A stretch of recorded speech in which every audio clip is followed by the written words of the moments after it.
Anda kembali di Berita Utama bersama saya Jihan Novita. Saudara, polemik keaslian ijazah Jokowi seolah jadi drama tanpa akhir. Bahkan kasusnya tidak juga tuntas hingga tahun berganti. Meski gelar perkara khusus telah dilakukan, ketidakpercayaan sebagian kelompok tetap memicu babak baru dalam sengketa hukum di awal Januari 2026. Belakangan, kasus ini kian melebar. Partai Demokrat meradang.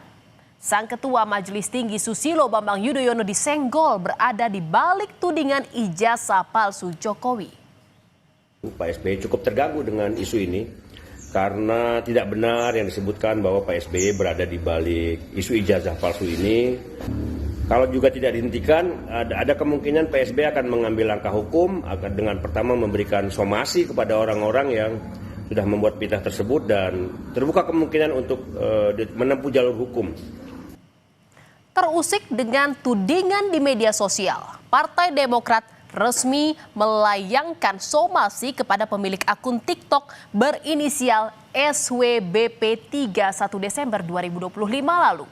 Somasi ini sebagai respon terhadap tudingan bahwa Presiden ke-6 Republik Indonesia Susilo Bambang Yudhoyono adalah dalang di balik isu ijazah palsu Jokowi. Partai Demokrat meminta akun tersebut meminta maaf dan memberikan klarifikasi secara terbuka. Pak SBY tidak terlibat dan tidak pernah berada di balik isu ijazah Pak Jokowi. Dan disinformasi semacam ini tentu sangat berbahaya karena bisa merusak reputasi dan juga ruang demokrasi. Kalau misal kemudian masih berlanjut, tentu ini akan berproses menuju proses penegakan hukum selanjutnya di ranah pidana.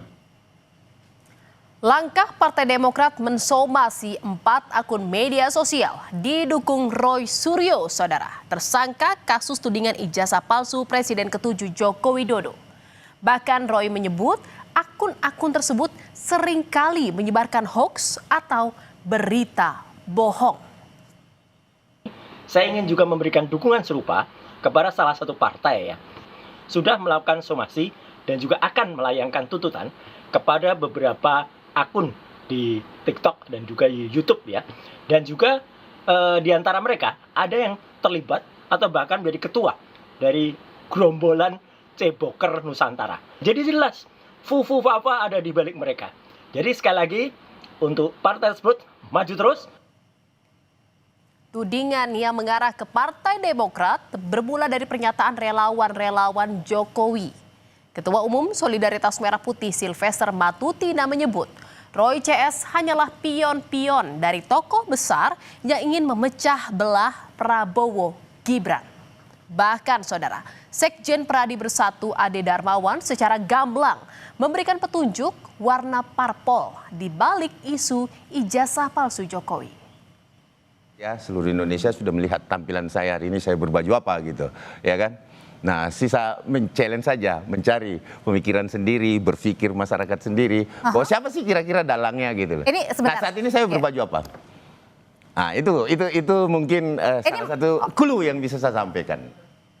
Sementara itu, saudara, dalam sesi wawancara dengan Kompas TV, Jokowi menyatakan bahwa tudingan ijazah palsu yang diarahkan kepadanya sebagai sebuah operasi politik. Pasalnya, tudingan ini sudah bergulir selama 4 tahun dan tak kunjung selesai. Jokowi melihat ada pihak lain yang ingin merendahkan dan menurunkan reputasinya. Bahkan Jokowi pun tak membantah ada agenda dan orang besar di balik tudingan ijazah palsu terhadap dirinya. Dan yang saya lihat ini memang ada agenda besar politik, ada operasi politik yang sehingga bisa sampai bertahun-tahun nggak rampung-rampung karena keinginan mereka untuk mendowngrade, menurunkan reputasi. Masih yakin dengan pernyataan Bapak sebelumnya ada agenda besar dan ada orang besar di balik kasus ijazah? Saya pastikan, iya. Saudara, somasi tak digubris, Partai Demokrat akhirnya melaporkan 4 akun media sosial yang menuduh Susilo Bambang Yudhoyono terlibat isu ijazah Jokowi ke Polda Metro Jaya. Laporan dilayangkan 5 Januari lalu atas dugaan tindak pidana penyebaran berita bohong. 4 akun media sosial yang dilaporkan adalah kanal YouTube @agrifanani, Bang Boy, dan Kajian Online, serta TikTok Sudiro Wibudius MP. Laporan disertai dengan bukti-bukti pendukung. Saudara, kasus tudingan ijazah palsu Jokowi pun kian melebar. Setelah Partai Demokrat, giliran Roy Suryo melaporkan 7 orang pendukung Jokowi atas dugaan pencemaran nama baik ke Polda Metro Jaya. Roy membagi laporan dalam 2 klaster, yakni tuduhan ijazah palsu miliknya serta tuduhan keterlibatan dalam korupsi Hambalang. Menurut Roy, tuduhan-tuduhan yang disebar melalui media sosial itu tidak memiliki dasar. Dan saya telah melaporkan 7 orang. 7 orang itu ada rincinya, tapi yang dalam laporan ini memang disebut dan kawan-kawan. Para pendukung Joko Widodo itu kemudian membalik begitu saja, mengatakan ijazah saya palsu. Ada yang mengatakan ijazah S1 saya palsu, ada yang mengatakan ijazah S2 dan S3-nya juga palsu. Dan nanti saya akan... Di tengah panasnya situasi, saudara, gebrakan baru dilakukan Egy Sujana dan Damai Hari Lubis, 2 tersangka pencemaran nama baik Jokowi. Keduanya justru sowan ke rumah Jokowi. Pertemuan yang dilakukan di Solo, Jawa Tengah itu berlangsung tertutup. Soal sikap Egy ini sebelumnya sudah pernah diungkap oleh kuasa hukum Egy Sujana pasca gelar perkara khusus. Saat itu, polisi menunjukkan ijazah Jokowi pada para tersangka. Saya kaget. Semua saya lihat asli. Asli ijazah ya. Kalau asli itu punya Pak Jokowi, itu nggak urusan saya. Karena saya nggak mampu membandingkan dengan yang lain. Menurut pihak kepolisian itu asli, bagi saya itu asli. Karena selama ini yang beredar kan fotokopi. Ya namanya ada orang yang mau minta maaf tentu kita terima ya, masa nggak terima. Tapi kalau ada pelanggaran hukum saya pikir itu masalah yang tetap harus diperhatikan. Agar ada kepastian ya, bukan untuk Pak Jokowi saja tapi untuk seluruh orang di Indonesia agar tidak dengan semena-mena bisa dicederai. Dalam dialog program Sapa Malam, Roy Suryo memberikan tanggapan terkait pertemuan Egy Sujana dan Damai Hari Lubis dengan Jokowi. Menurut Roy, Egy tidak bersikap sebagai pejuang. Roy menegaskan sejak awal dirinya dan Egy memang tidak berada dalam satu naungan kuasa hukum yang sama. Roy meminta Egy harus jujur terkait pertemuan dengan Jokowi. Kami kalau dalam tim kuasa hukum, advokasi dan akademisi kita tertawa malah. Oh, cuman segitu tuh akhirnya kalian berdua itu. Gitu loh. Kita kan menertawakan aja mereka. Ini untuk menertawakan Bang Egy dan juga Bang Damai. Iya, kenapa? ternyata cuman sampai segitunya. Itu bukan pejuang namanya, tapi pecundang.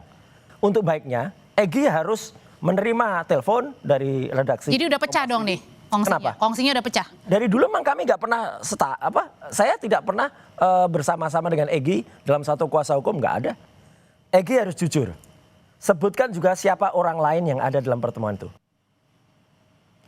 Saudara, dengan sikap Roy Suryo CS yang tidak percaya dengan keaslian ijazah Jokowi, maka proses hukum pada akhirnya akan berlanjut ke pengadilan. Sikap Roy Suryo CS rupanya ini sejalan dengan Jokowi. Menurut Jokowi, harus ada pembelajaran bagi masyarakat, khususnya Roy Suryo CS, agar tidak sembarang menuduh. Bahkan Jokowi berjanji akan menunjukkan ijazah asli saat proses peradilan berlangsung. Saya kira untuk pembelajaran kita memang lebih baik dilakukan di penegakan hukum, diputuskan di pengadilan akan lebih baik. Untuk pembelajaran kita semuanya. Itu forum yang paling baik untuk menunjukkan ijazah asli saya dari SD, SMP, SMA, universitas semuanya akan saya bawa. Saudara, sejak Roy Suryo CS ditetapkan sebagai tersangka kasus ijazah Jokowi, hingga kini belum juga dilimpahkan ke kejaksaan. Bahkan usai gelar perkara khusus, belum tampak pergerakan dari polisi. Akan dibawa kemana kasus ini? Kasus tudingan ijazah palsu Jokowi sepertinya masih akan terus berputar-putar. Namun, ketika dua kubu bersikukuh akan sebuah kebenaran di mata hukum, sejatinya ketuk palu hakim di pengadilanlah yang jadi penentunya.